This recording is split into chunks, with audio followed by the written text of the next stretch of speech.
together leading eFolder partners for business-oriented discussions. Today's topic is New Year, New Profit Opportunities from Office 365. Today we are joined by Dan Izydorek, President of PC Miracles. Before we go through today's agenda, let's first cover a few housekeeping items. Today's session is being recorded. The recorded version of this webinar, along with the slides, will be made available to those of you who registered for the event. And with over 100 people registered for today's session, we have put all participants in listen-only mode. You can enjoy the audio portion of today's event by either streaming it on your computer or by dialing in over the phone. Your questions are strongly encouraged throughout. We have planned a special Q&A section at the end of today's discussion, but you can submit your questions as we go along, and we will try our best to address them on the fly. So here's our agenda for today. After introducing our partner guests, we will go over some market forces on cloud adoption.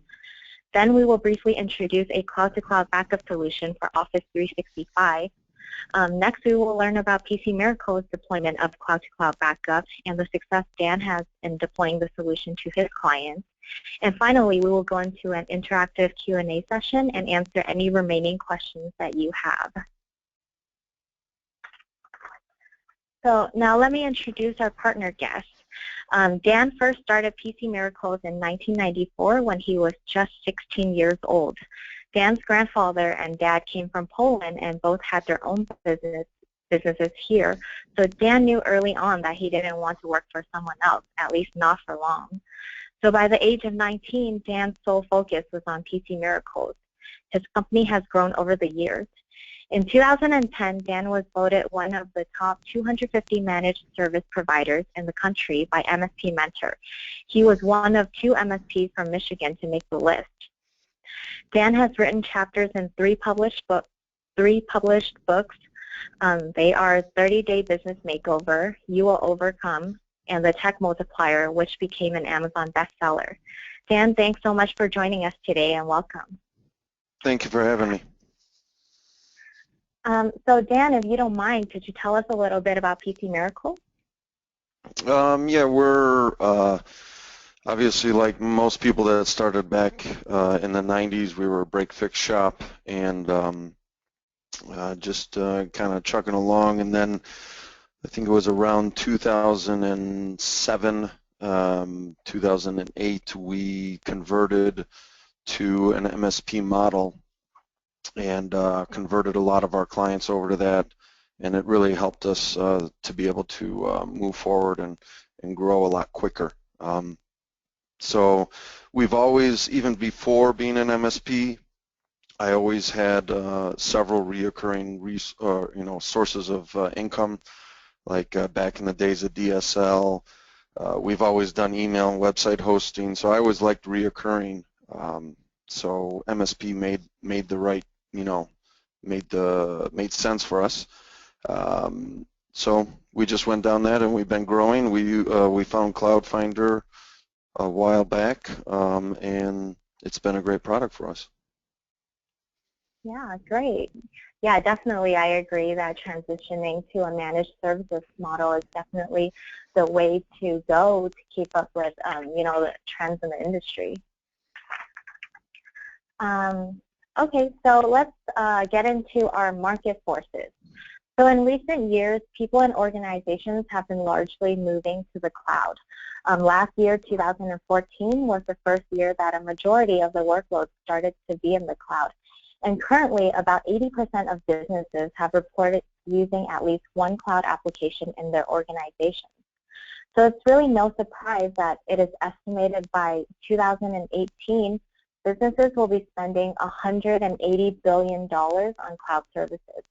In fact, today, businesses in the United States are already spending $13 billion on cloud services.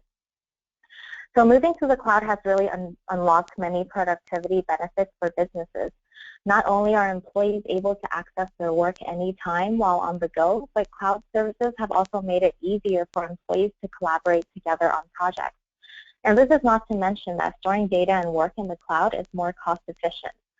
So the cloud is not a trend, it's a reality, and businesses will only continue to adopt cloud applications. And with businesses moving to the cloud, one of the most widely adopted cloud applications in both enterprise companies and SMBs is Office 365. With Office 365, your SMB clients are getting a whole productivity suite that includes the online versions of Microsoft Office, along with OneDrive for Business for file storage and sharing, Outlook, and Skype for Business. And more than likely, SMB clients are probably using the most basic subscription of Office 365, which includes all the applications we mentioned for $5 per user per month. With the rapid adoption of cloud applications, we are seeing two challenges. One is that businesses are risking data loss, data fragmentation, and compliance violations as more workloads transition from on-premises servers to the cloud. And another challenge is that our IT channel partners are seeking to replace traditional revenue streams from on-premises managed services as their clients are rapidly adopting cloud applications. So first, I want to dive a little deeper into the challenge for businesses, the risk of data loss. Let's start by saying that just because data is in the cloud doesn't mean it's backed up. Businesses are still at risk for cloud data loss. In fact, a recent study done by Symantec found that 40% of companies using cloud applications have experienced data loss. So why is this happening? While it is true that major cloud services such as Office 365 is highly resilient and reliable, and Microsoft guarantees the availability of their services to customers, they can't control how users interact with data. We have a white paper called The Top 5 Sources of Cloud Data Loss and Prevention that discusses this further, but basically the main sources of cloud data loss are actually on the user's end. In fact, 64% of cloud data loss is the result of user error. This can include accidentally deleting or overwriting data. Other top sources of cloud data loss include hackers, closing accounts, and third-party software overwriting data. So as cloud adoption increases, clients will transfer more and more sensitive or critical data over the cloud, which makes the risk of data loss an even more serious one. So now I want to briefly introduce a solution that can not only solve the business challenge of the risk of data loss, but it can also help IT channel partners solve the challenge of replacing traditional revenue streams from on-premises managed services. The solution is eFolder's cloud-to-cloud backup solution, CloudFinder. With cloud data from major cloud applications, including Office 365, Google Apps, Salesforce, and Box, are backed up to the eFolder cloud. Backups are automatically performed 3 times per day, and the eFolder cloud acts as a secure second-site backup where data will always remain. It is also really easy to search data that's backed up, and anytime a restore is needed, CloudFinder can directly restore data into the cloud application. So the focus of today's webinar is obviously Office 365. However, it is very common for organizations and their users to employ multiple cloud applications. So one of the biggest benefits of CloudFinder is that it can back up and protect multiple cloud services at once. From one interface, administrators can manage backups of multiple applications and instances. CloudFinder currently backs up emails, files, folders, attachments, and metadata in Office 365, including OneDrive for Business and SharePoint Online.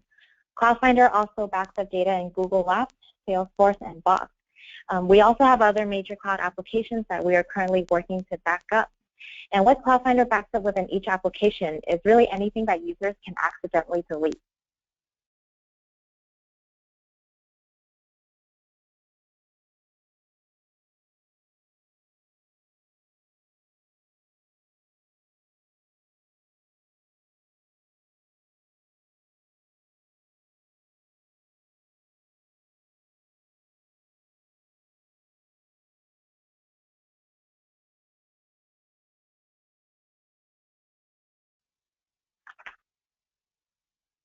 Once the data is backed up in the CloudFinder service, all data is fully indexed and searchable.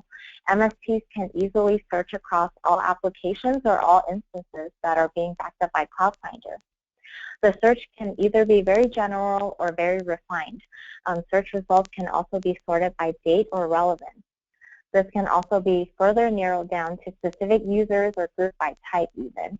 The powerful search and discovery features are meant to help MSPs quickly find the data that they are looking for. And not only can administrators easily search for data, but the restore process is also quick and painless. Within search results, MSPs can choose to restore individual files, or there is also an option to do multi-select for bulk restores. In most cases, restores will go directly back into the production application, or the restore can be performed to different users and even into different applications, say from Office 365 to Google Apps. For documents with many revisions, administrators will be able to select the version they wish to restore, whether that be a previous or a newer version. And from a reporting perspective, all backup jobs are logged and their statuses are clearly noted as either in progress or completed. These detailed logs are created for all administrator activities, ensuring security and transparency. And data backed up to Cloud Finder is encrypted when in transit and at rest. SSL secures data in motion, while 256-bit AES encrypted data in the storage cloud. Cloud Finder has also earned important privacy and compliance certifications, such as Trustee and the EU Privacy Directive. So to summarize, Cloud Finder has unlimited retention for the data it backs up. Having Cloud Finder as a backup solution for Office 365 could really be helpful in preventing data loss in case of situations like accidental deletions. I want to add that if your clients are using the Business Essential version of Office 365, deleted Outlook items are permanently purged from the recycle bin after just 30 days, unless clients pay for a retention add-on service. So sometimes 30 days might not be enough time for a client to realize that data has gone missing. Cloud Finder is also helpful in preventing data loss from employees leaving a company, because sometimes data is destroyed along with closed accounts. For example, in Office 365, after a user profile has been deleted, all Outlook data will be purged 30 days after the account closes, and just 14 days for OneDrive for Business. Cloud Finder can also help clients who are bound by regulations that require data be kept for a certain period of time, or even for legal inquiries and e-discovery. So now that we've gotten an overview of Cloud Finder, let's talk to Dan about PC Miracle's Cloud Finder deployment. So Dan, would you mind telling us what factors first led to your adoption of Cloud Finder for Office 365?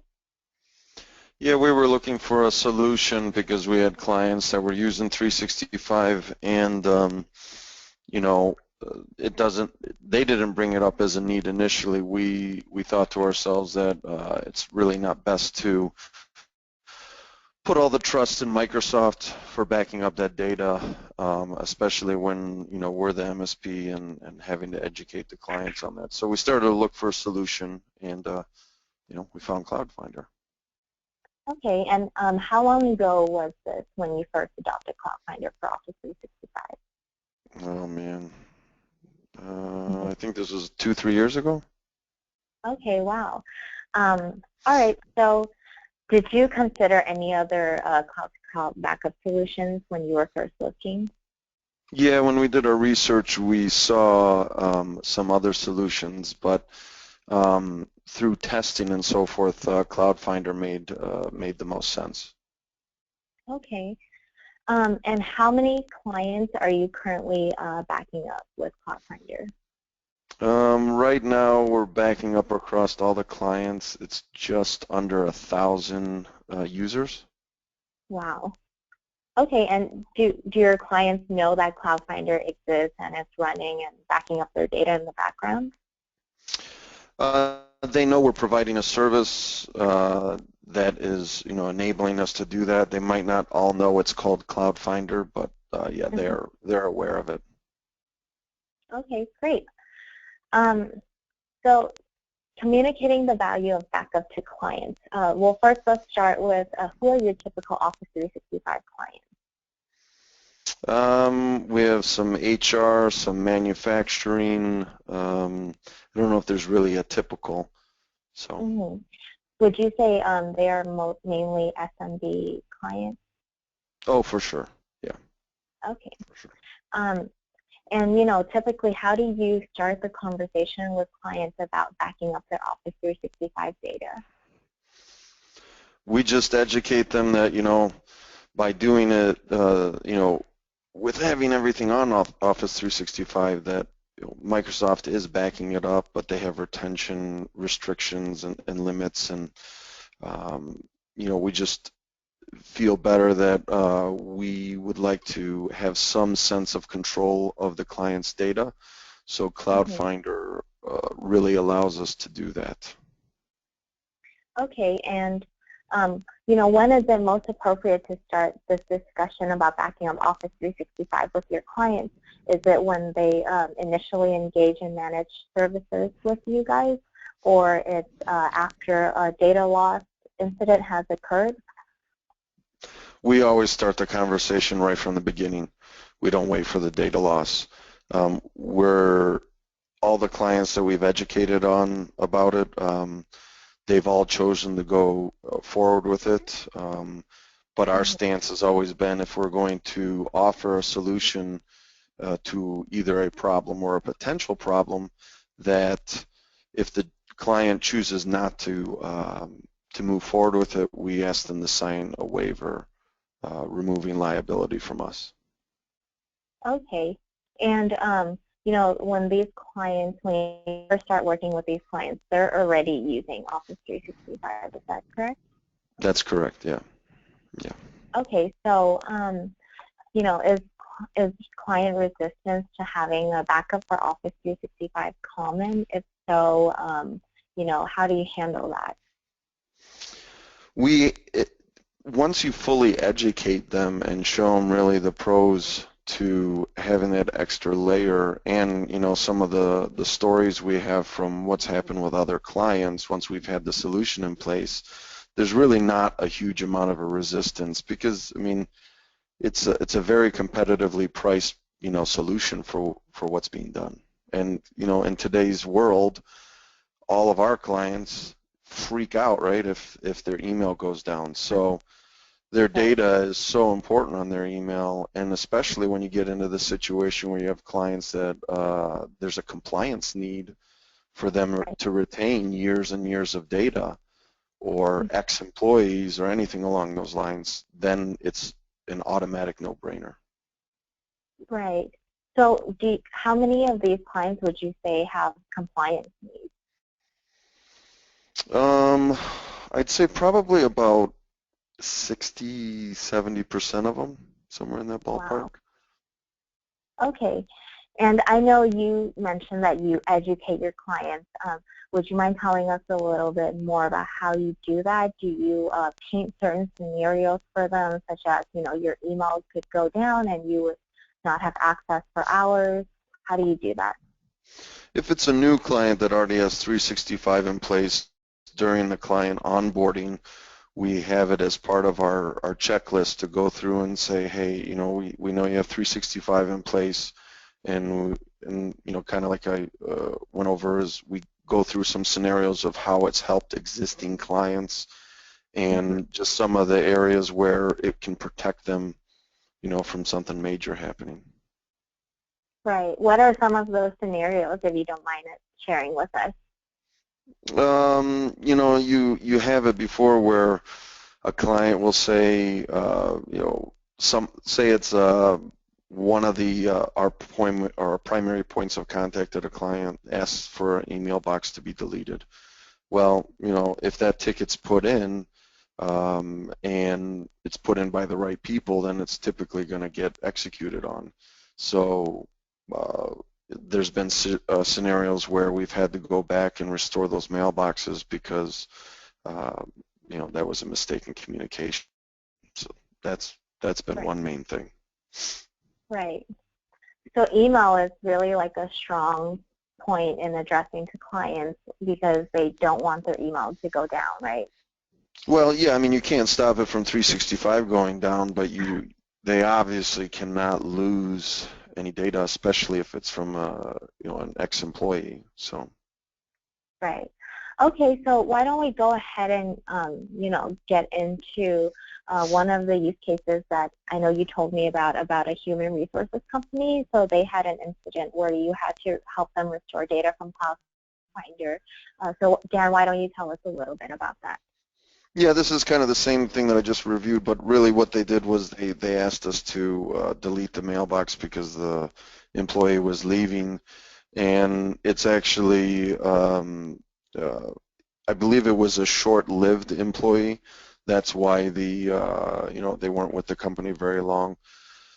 So that's why it was thought that it was okay to delete them. But so our team went ahead and did it. And then once this was realized by the client, we were able to retrieve it all from Cloud Finder.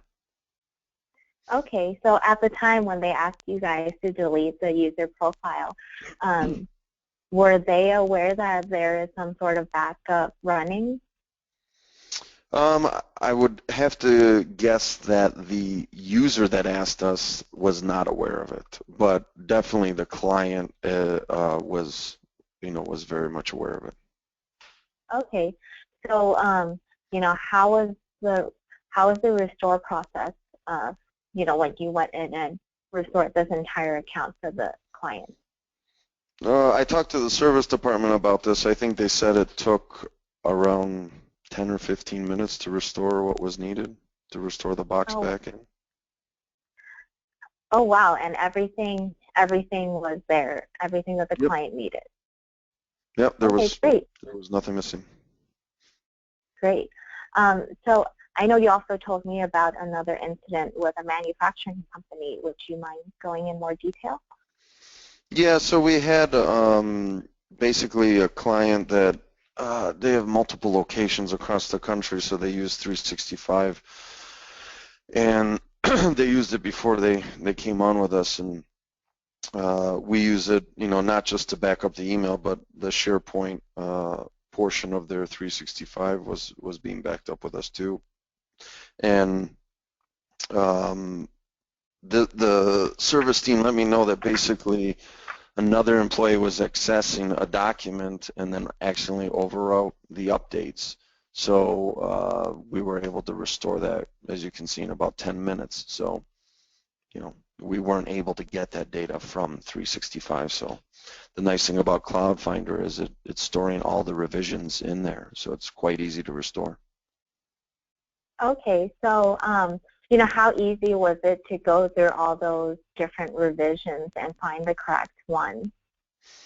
Because the client gave us the date range, my service team said it was really quick. I mean, like you have on the slide here, I think it took about 10 minutes. Okay, great. Wow. Thanks for sharing.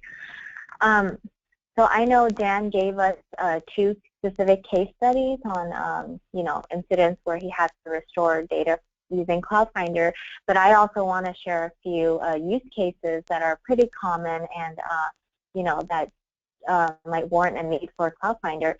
So, a lot of businesses, they have teams might be using different applications. So one department could be using Google Apps while another is using Office 365. So sometimes you do have a bit of a data sprawl. And in the case where somebody needs access to data backed up from an Office 365 account, but they wish to have it restored to their Google Apps environment, since Cloud Finder supports multiple services, restoring data between services is possible. So I have a screenshot here. You can see in the screenshot we are in the middle of a restore process, and under Restore Item Queue, you actually have the option to restore to either Google Apps or Office 365. Furthermore, you can even select to restore to a specific user. And another use case would be, say you need to find documents related, all related to a specific project. What you can do with Cloud Finder is you can search the entire domain, including deleted account, for any content. So to illustrate how you would do this is the Cloud Finder interface. On the top red, that's the search bar up there in red, and you can see we put in London. So all the search results that's populated is anything related to the word London. So once you find the files or documents that you need to restore, you could actually select multiple files or documents at once and hit restore to restore them together. So another use case is, you know, maybe a legal case has arisen in your company and you need to provide all email messages from a certain time frame.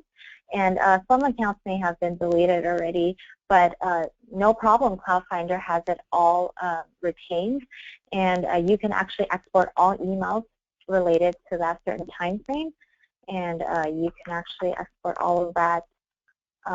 You know, if you look on the screen, you can search all emails related to the office party, and just like in the previous scenario, you can do multi-select and restore them, or actually export them all at once if you need it for the legal cases.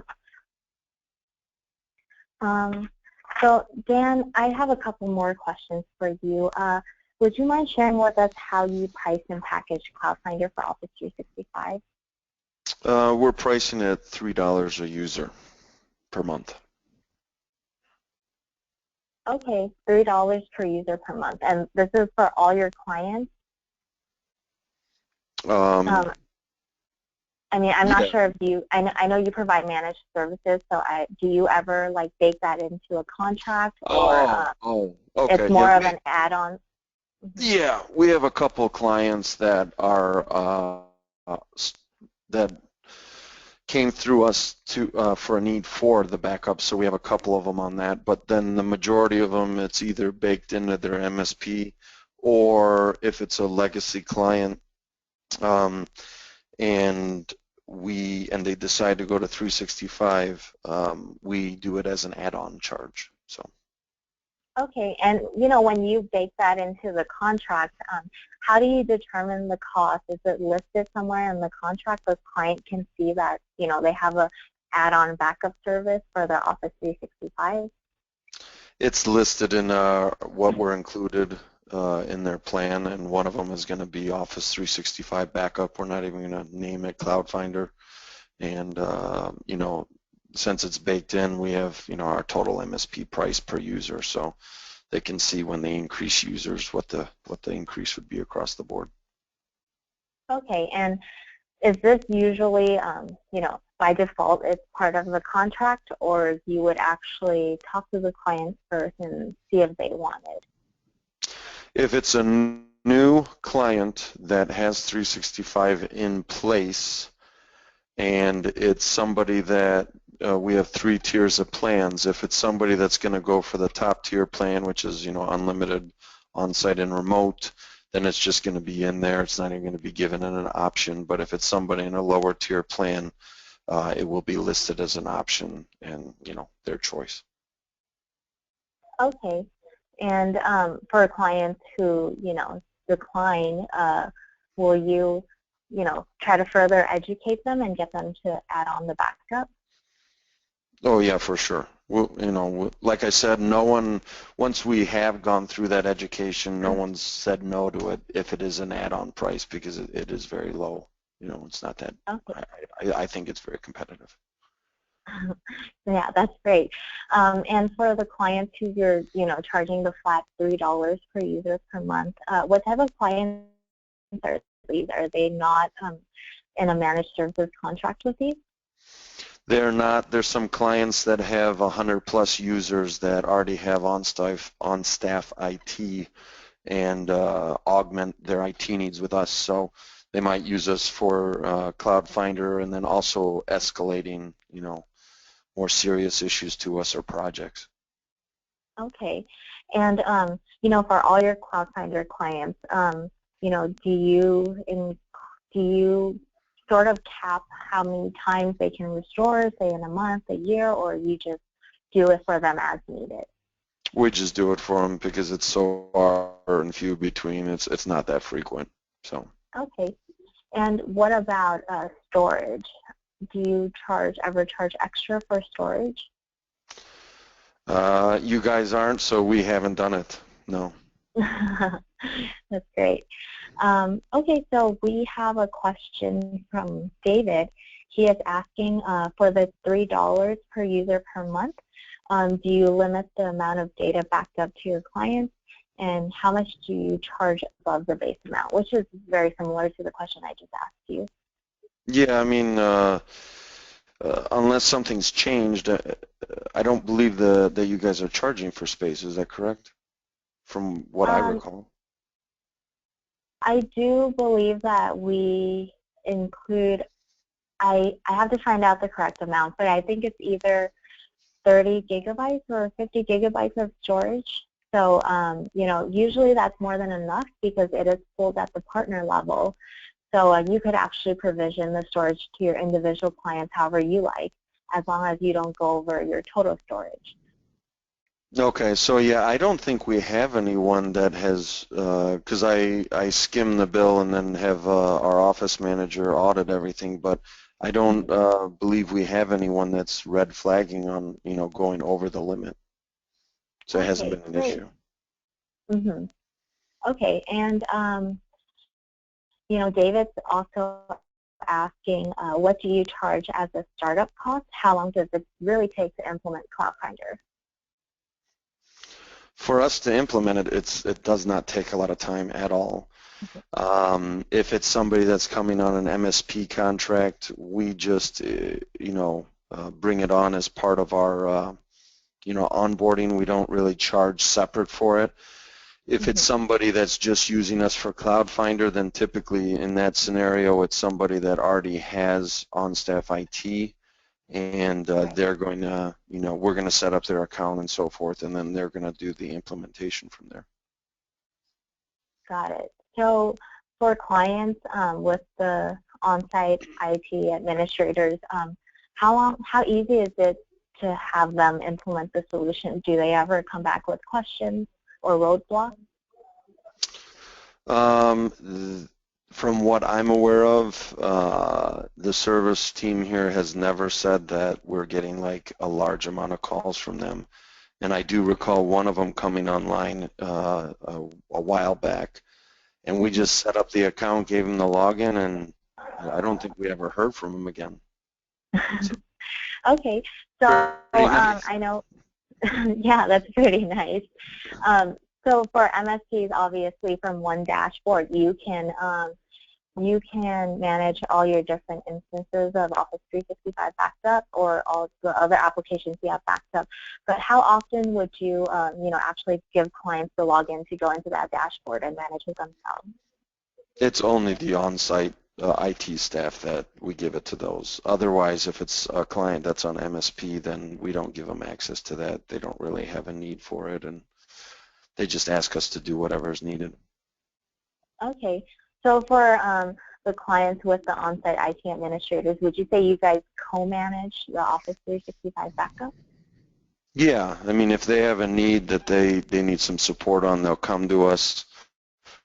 But again, that's extremely rare because it's a pretty straightforward solution. Mm-hmm.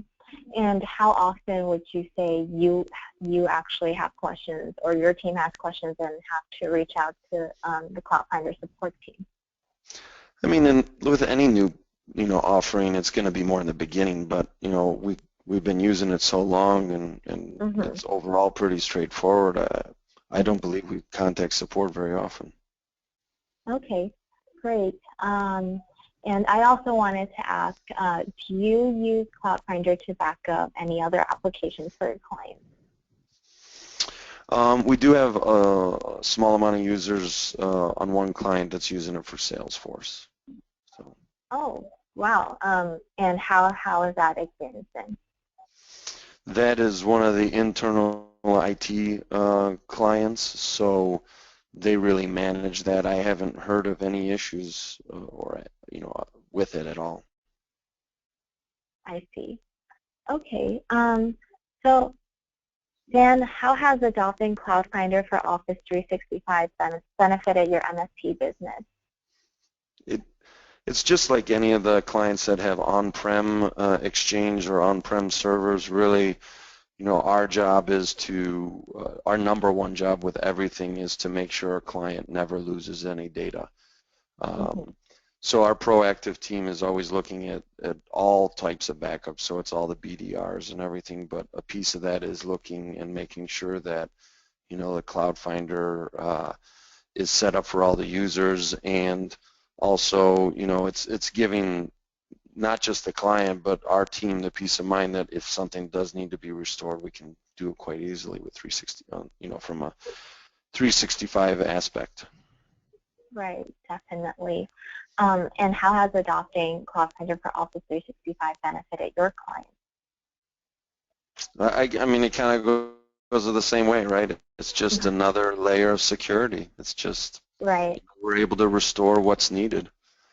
I mean, right. the prime example is that use case with the manufacturing company where one user messes up a document, and I think it was outside of the retention period for 365. So, and even if it wasn't inside the retention, even if we could get it from 365, it's just so much easier and faster to get it from Cloud Finder.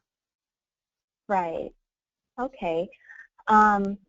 And I also wanted to ask, for the clients who decline the additional backup for Office 365, have you ever had any data loss incidents with them, and they later regret not having the backup and they add it after? We have not. I wish I could tell you we have, but like I said, everyone's really signed up for the 365 backup solution, the Cloud Finder, so that hasn't been an issue. I guess we've educated them enough on the front end. Yeah, no, that's definitely a good thing. Okay, so before we go on to answer any remaining questions, by the way, if you have any questions, now is a good time to ask them.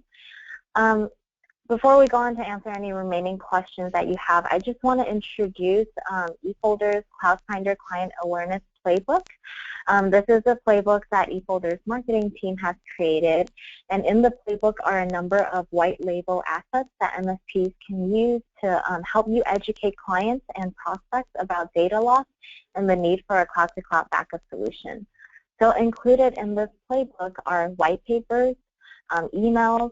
We have a cloud retention policy guide, which has detailed information about Office 365, Salesforce, Google Apps, and Box retention policies. There's also a diagram you can use to educate your clients on what cloud-to-cloud backup is and how it works. We also have brochures and a client pitch deck in there. So the playbook is really easy for partners to use. All you have to do is take your content, maybe put your logo on it, and you can either put it on your website. For the emails, you could just directly email them to your client, and the guide as well. So let me see if we have any additional questions that come in. So Nakia is asking, there was a mention of 30 gigabytes of storage. Is that per client? So Nakia, I think it's 30 gigabytes, but I have to double check on that. And I will be emailing this information to everyone after the webinar. But however much the amount is, it is per user.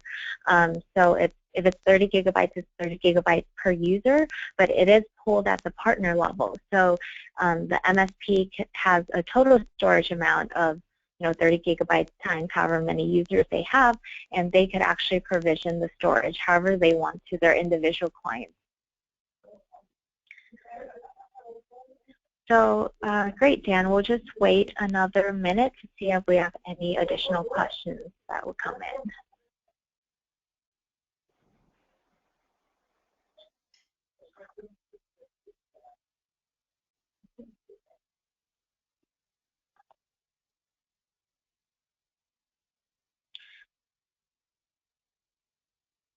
All right, so Nakia has a follow-up question. How do we sell eFolder? Do we need to become a partner of yours? So Nakia, if you are interested in Cloud Finder, you can either request a demo or a trial, and if you product, of course, we would have a contract between you and eFolder, and you will be, reselling Cloud Finder, and, after that, we do consider you as one of our partners. And of course, we offer wholesale pricing for all of our products to MSPs.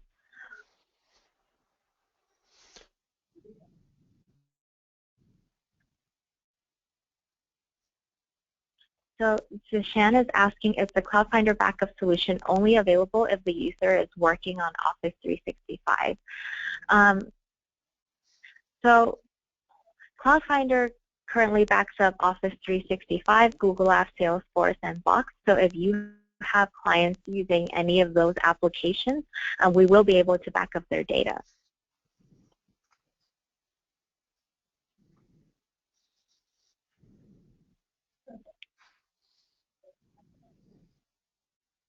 So Michael asked a question about restoring the folder structure in an email account. Dan, do you know the answer to that? Do you know if Cloud Finder will be able to restore an entire folder structure in an email account? I know it does restore the entire structure because the team said that, everything's been fully restored the way it was left off. I personally haven't done it, but I do know it puts the structure back in place. Okay, great. Thank you.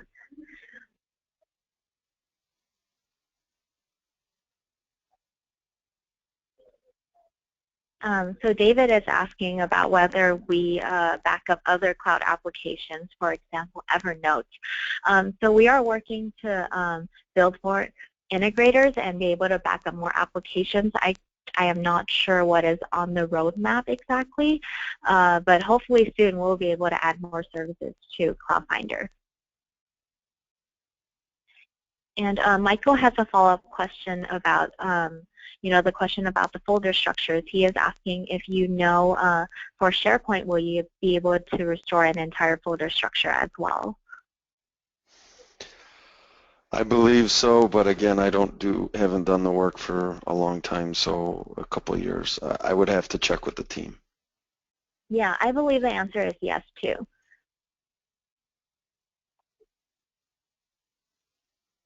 All right, we're just going to wait a few more seconds to see if there are any additional questions.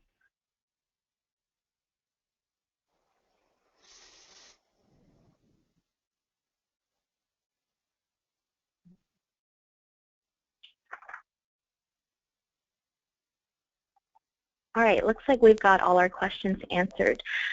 So I want to thank you all who are on the line for joining us today.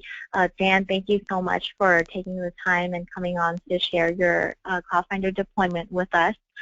I do want to remind you that today's webinar's recording and a copy of the slides will be sent out shortly after the webinar. If you have any follow-up questions, feel free to send me an email and I will do my best to answer them for you. This is eFolder's last webinar for 2015, so I wish everybody happy holidays and we'll talk to you all soon. Thank you.